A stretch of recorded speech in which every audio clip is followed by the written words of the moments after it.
family. Welcome back to Love and Grit. It is Jazz and Poetry Month, so let's get into it. Psych, my name is Laia. I'm Justin. I'm Rachel. That was great. That was awesome. And like I said, it is April, and April is Jazz and Poetry Appreciation Month. Two art forms that define Philadelphia, and we are serving you two of Philly's best. Super poet, vocalist, and daring spoken word artist Ursula Rucker will bless us with her appearance on the show today. Also, we have the pleasure of speaking with jazz pianist, band leader, and change maker Orrin Evans. Yes, this will be a legendary episode, or an episode filled with living legends, so you may want to pay extra attention to this one. But first up, around the Philly faves. And today we are talking favorite park for a family reunion. All right, Rachel, you go first. Oh, yes, I do. Thank you for remembering. I'm going with in Fairmount Park next to the Please Touch Museum. We've had so many family reunions there, so that's definitely my selection. Everyone has a great time and there's plenty of activities. Mine would be Forbidden Drive. It's like between Roxborough and Chestnut Hill. It's a path that like runs to Valley Green. That's where I see a lot of my family. Great place for reunions. I'm going to choose a place that might not be as large as the places that you have chosen, but I have way more amenities. Talking about Franklin Square, because I can get me something to eat. I can get some of that good ice cream. Ooh, they still have that milkshake with the pumpkin stick. Yes. Listen, and a carousel that works, and I'm right in the city, so just putt golf. And then you can walk down, go to the African American Museum in Philadelphia. All the history is right there of the country. Can we come to your family reunion then? Yeah, I don't know if I'm gonna have enough space, but yeah, if you buy the milkshake, you are always welcome. Or at least save me one of the t-shirts. How about that? Our t-shirts be bomb. Yeah, I'll bring some seafood cheesesteaks. Why you always gotta cut up, Mama? Shiz is on Yelp now. I don't know why you got jokes. Listen, I'm giving them a plug. He was listening. He shows he cares. He listens to the podcast as well. Oh my gosh, let's start the show. Let's do it. When it comes to the art of spoken word poetry in Philadelphia, there reigns one queen supreme that remains debated by none. Her name is Ursula Rucker. As she gracefully stands on the shoulders of her soul mother, Sonia Sanchez, Ursula's words and the way she expresses them has granted her entry into spaces uncommonly seen by most poets. Most of us remember hearing her words for the first time during her performance on The Roots' The Unlocking. Woo! The final track on their album, Do You Want More? And we were blown away completely. After 25 years, 6 studio albums, many collaborations, a fellowship award from the Pew Center for Arts and Change, a mural dedicated to her dopeness, and so much more, what's left for our phenomenal Philly poet? Hey, Ursula. You have a mural? I had one that got gentrified over, and now the new one's happening in Germantown. But yeah, I had t-shirts and everything. But now you're going to have a second mural? I mean, that's pretty amazing. Yeah, for the people. You know, it's going to be the message on there. It's for the people as gentrification stomps in like Godzilla into G-Town. I just want to make sure that, you know, we leave a real mark. That's special. I love that. Yeah. Can you tell us about this new app standing in front of the art museum? So it's an app from a historical perspective about Philly, but also from a story perspective of knowing story and having story be accessible to all and include all. And also that all can add their stories to the existing stories. So the history isn't this oppressive thing that it's always been. That's just this behemoth that's just sitting there, you know, bullying everybody. That we are like, no, wait a minute. We can all play on the history playground and add our own story. So I'm a big proponent of us speaking our own story. So in this app, there's a part where, okay, you're learning, does this happen? Lenape land, whatever, like everything's in there too. Indigenous. Listen, Monument Lab, their research is next level. And it's beautiful with that and their projects that you don't always have to have an actual monument. These are living monuments and through the stories that you're telling. And that's the beautiful piece and component. And for me, which speaks to your work that's amazing, is the fact that you were standing in front of a green screen to create this, but a person would have no idea. I'm telling you, she was in my living room through the app, and it was beautiful. It was like I'm like, Ryan, come look at Ursula. Come meet Ursula. It was wonderful. It was so special. Yeah. So this app, you get to add your own story. So there's a part where like, okay, this, and this happened here. Do you have a memory of this place or this space or this thing? And then you get to add your story and then people can see your story in there. How special. And your story becomes history. Can you give me an example of one of the stories you tell in the app? Well, you click on the thing. So I'm like the Oracle, right? I'm Auntie App Oracle. That's a good title. It's cool. And depending on where you place your phone, then there's different stories and things. This is the AR. Yeah, augmented reality. But I wanted you to speak on too, like the relationship with Philly and poetry and how people have no idea what has come from this. Listen, if people don't know by now, I'm handing out free slaps because I'm about tired. Tired of telling people how we roll here in Philly, how we make everything here. The uniqueness, the indigenous sacredness, energy here. Artistry is just what we do here. You know what I mean? Anyway, my chapbook the next batch is coming up. Small Poems for Pockets. May 1st is going to be the next batch, the first batch. I got to donate money to an organization, which is my dream. I'll never have no money. Wait a minute, Ursula Rucker, Miss 6 studio albums, the premier poet of the city. It's hard out here for an artivist. Talk about how hard it is for an artivist. And most people have never even heard that term. They want the entertainment. They don't want the truth. They want the entertainment, but they don't want the truth. They want the entertainment, but they don't want the truth. So when they find out that you're about the truth and they see that you don't take no shorts on searching for it and putting it out there and getting it, then they don't want to rock with you or they don't want to pay you because they're like, oh, well, you're an artist and you do it for a hobby. And plus you're an activist. So it's whatever. You just like, whatever. I'm blessed, but it's always hard. Know that it's always hard. That's why I thought it was dope that you were doing the Monument Lab thing, because I was like, it's interesting because Ursula holds no punches. So in that sense, how do you, without watering down who you are, still be able to do the things like Monument Lab and other more commercial things while still being true to who you are and your activism? Yeah, that's an awesome question. When I used to work at the Painted Bride Art Center, an old homie of mine that also was a poet, who is a very famous poet, but whatever. He was like, do you think that you can, continue with your poetry? Because I was not doing anything yet with the poetry. So do you think if you, continue to write your poetry and work on and try to put it out, do you think you'd have to compromise your work at any point? I was like, never. And we had an argument.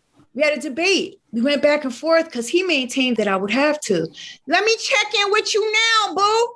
What say you? Huh? What say you while I missed utility bills and stuff like that, because I don't compromise my art? What say you, homie? From the pillars of academia, what say you, homie?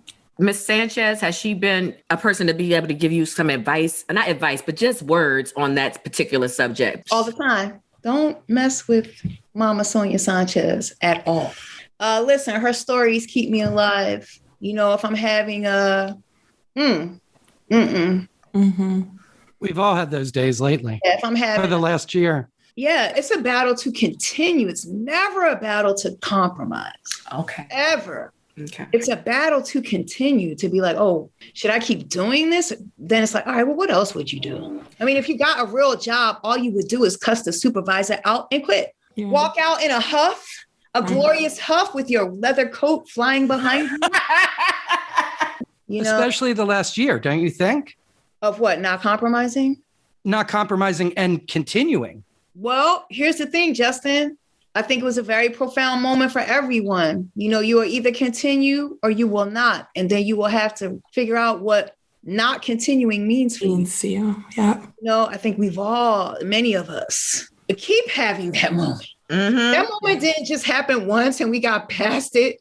I'm feeling broken quite often. Why doesn't everyone want to admit that they're feeling broken quite often? Stop playing. Mm-hmm. Come on. We're not going to elevate and evolve if you keep doing that, if you keep playing this shame game. Come on now. You self-shaming and shaming others too because they feel broke down.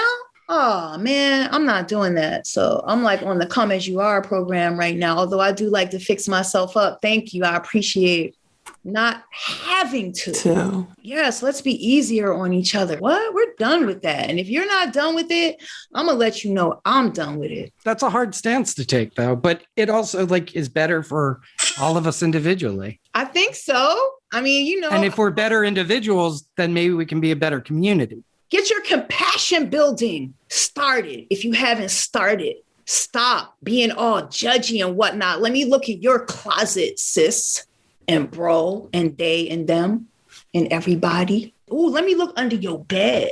Ooh, let me look at your journal, though.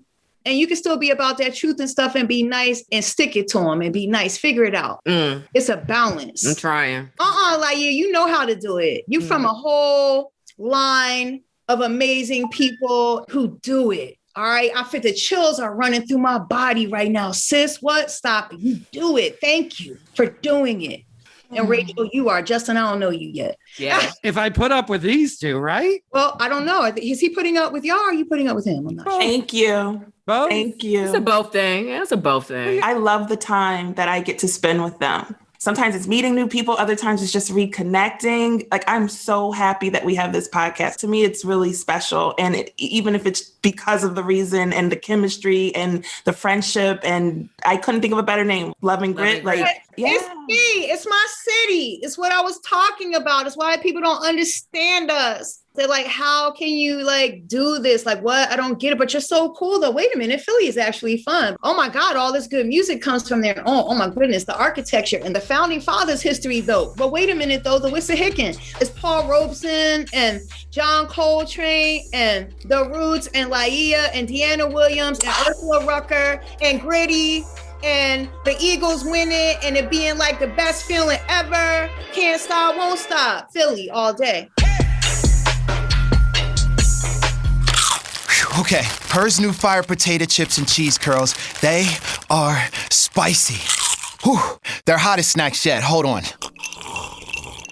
Whew, but you know, it's not just heat. There's some nice sweet and savory stuff going on too.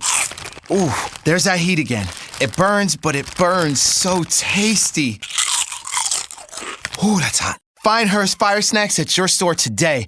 Whew, taste the flavor, feel the heat, break out the Her's. Orrin Evans is a product of and a true gift to Philadelphia. This world-renowned jazz pianist and band leader not only continues to reinvent the genre with the sounds he creates, bringing jazz out of its comfort zones, he stands as a symbol of uncompromise, having been a thriving independent artist with more than 25 albums to his credit without ever relying on the support of a major label. Also, he continues to reside in his hometown, adding to the culture by starting his own label, mentoring Philly's up-and-coming musicians, and creating spaces for jazz to continue to flourish. Oh, you didn't know how deep Philly's roots are in the jazz world? Oh, we'll let Orrin break it down. That's a Philly ambassador through and through, forever, ever. Forever, ever. What's going on, Orrin?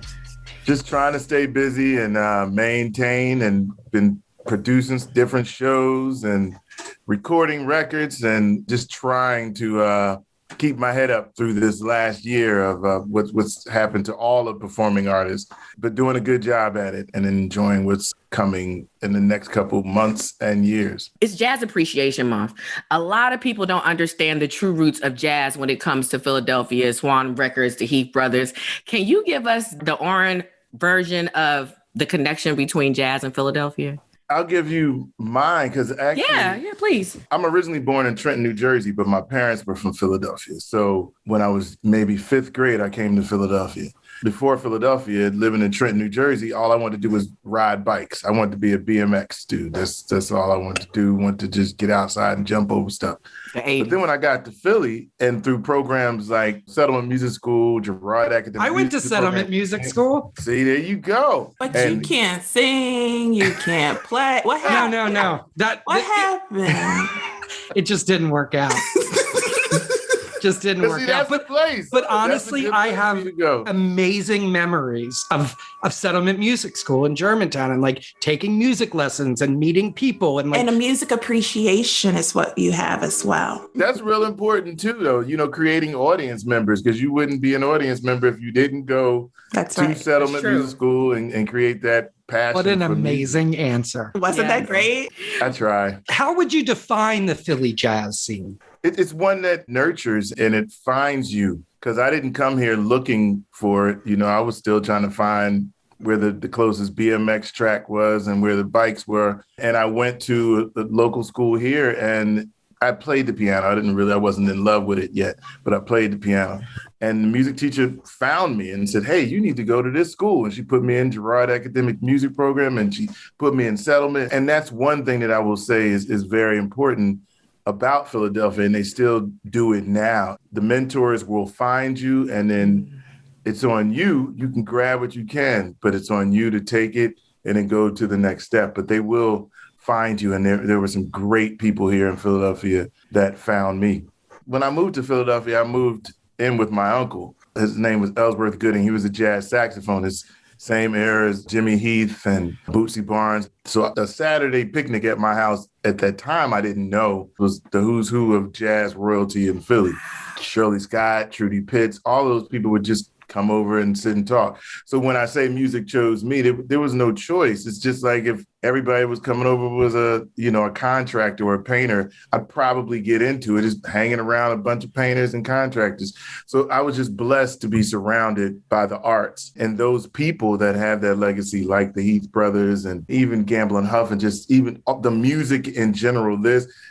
It's here. And if you're okay with finding out that you belong in the land of misfit toys, once you figure that out and you accept it, it's a beautiful place to be, because there is something a little different. Mm-hmm. There's something a little different about being 13 and waking up and wanting to listen to Charlie Parker. That's a little different than being 13. And also listening to Thriller. I was doing both. It was like Charlie Parker, Thriller. That makes you different. That makes you at 13 to know who Sonia Sanchez is. That just makes you different. But not in Philly. What's funny about that is as I hear you talking, the land of misfits, because I can hear Christian McBride saying the same thing you're saying. I can hear Questlove saying the same thing you're saying. So we know because of the pandemic, a lot of partners, spouses, you're working closer together. We all had to make those adjustments working from home in general.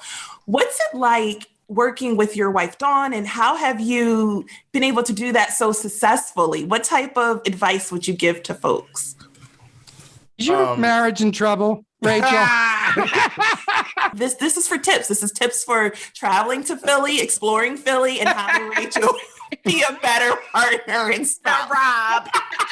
Y'all are hilarious. So help her, Orrin, so you can help us. Yes. I will say for me, so many people, a lot of musicians I know that are single, male and female, try to run from that. They want their mate to be something. It ain't just musicians. Sometimes we try to find somebody who's so different than us. It's like, I just need that space that this person is not going to be in my space. And I understand that, but that wasn't what I needed. I needed somebody to join me in my space. And I needed somebody who, like, I love Miles Davis so much that if I had to say Miles Davis and my mate said who, I can't deal with that. But I understand certain people, like, yes. I want my art to be here and I don't want my mate to be anywhere associated with the arts. If anything, that's been the most successful thing for me, because we met at a jazz club in New York. She was singing, I was sitting in, I was playing, and that's how we met. So that our relationship started with the music, and it continues with the music and every other part of it. So for me, if there was a formula for success, it would just be that I have that person with me at all times in every part of me. A friend of mine who is going through a divorce right now after 30 years. We've known each other since we were kids. And he finally just said to me, he was like, my wife never liked jazz. Oh. And I just looked at him across the table. I was like, man, I couldn't have done that 30 years. Yeah. I want someone around me constantly that knows that the options of a Friday night. Movies are great, restaurants are great, but poetry readings are also great. Museums are also great. What are your favorite either jazz spots, music spots, even date spots that represent everything that you love that you would, share with our listeners and encourage them to visit? I'm going to do a shameless plug. You should. For this summer. For the summer, the patio is my patio. Well, it's actually, the patio was my house. I started this series last summer called Club Patio and did it on my patio, invited people from the neighborhood, a limited audience, like 10 to 15 people. And we brought some jazz greats and we played right on the patio. It was amazing. And we're continuing that this year, but I'm doing a GoFundMe and a telethon to make sure I can pay for it. Because last year I had some funding. But that's, if anywhere, that's one of the places I would suggest to go. I think that's a beautiful spot. Summer, every Sunday, 4 to 6. And you can just clubpatio.com. All the information is there. And right now, honestly, I would suggest anywhere, especially after the last year that we just had, anywhere trying to present live arts. The thing is, we have to reshape how we used to go out. Like, don't call me up on no guest list. There are no more guest lists. Ooh, talk about it, Orrin. Don't exist ever, So, like, we have to go out and tip your bartender, tip your service. We have to rebuild, not just financially, but who we are. So if you're a jazz beginner like myself, what are the spots we should hit in Philly? When everything gets up and rolling and back again, hopefully on a Sunday, you'll be able to go to La Rose. That's up in Germantown. Okay. And right before the pandemic hit, and hopefully when it ends, Rob Henderson does a great jam session there. He'll be back there doing it. That's called La Rose every Sunday. Then there's Time that does sessions on like Monday and Tuesday. What I like about Time is just the variety of ages that come through there. It's like older mentors of the music will come through, and then the new young cats will come through. So it's a great place. Up the street, Chris's. Everybody knows Chris's Jazz Cafe, and they have been continuing through this whole pandemic, whether it's streaming or whatever. They do some amazing things. Then you go up the street and you go to South on Broad Street, and there's some great things going on there. They're just getting their series back together. We'll be there in August. That's great. With something to look forward to. Yeah. Yep. Orrin, can you tell us how to continue to support you on this journey since you ain't touring and all this stuff? Tell us outside, Club Patio and everything.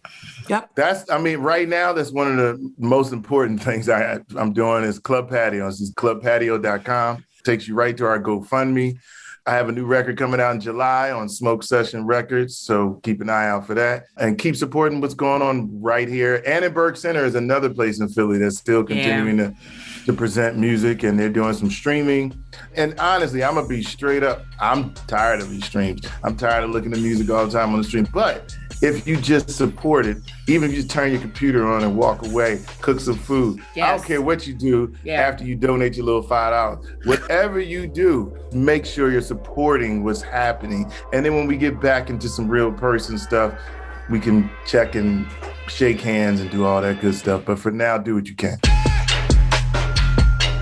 I didn't even know it was Jazz and Poetry Month to begin with, and I learned so much from both Ursula and Orrin. I felt like it was a family reunion. It was so nice, reconnecting with them and hearing all the amazing projects and just creativity. It's beautiful. And it reminds us why those two people are ambassadors to our city. Yes. Like, what a pleasure and an honor to have them be ambassadors. I love it. And we would love you to be ambassadors for Love and Grit. Hey, so now. Please review. Thank you for whoever's written beautiful reviews lately. Please review and rate us. And we appreciate you listening and tell people about us. Absolutely. Couldn't have said it better, Justin. Thank you. Now go listen to some jazz and poetry.